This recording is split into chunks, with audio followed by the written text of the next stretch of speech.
ฟังเสียงสายลมตองจากหิมของแถวทงปงมัดกาไว้แล้วเถียงนาน้อยคอยผักเสายับขึ้นมากินข้าวเศร้ามีแห้งเบิ่งจากน้อยนั่งขึ้นไปลอยลอยถึงอดีตผู้ขาสิเป็นบ้าย้อนมาคู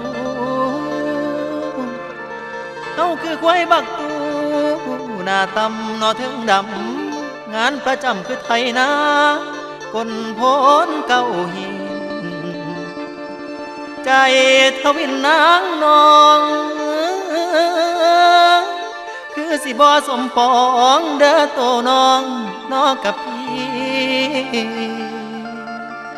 เธอแม่พิมพ์คนดีพี่เจ้าหน้าตำต้อยบ่คอยใดแม่นห่วมเฮียงโอ้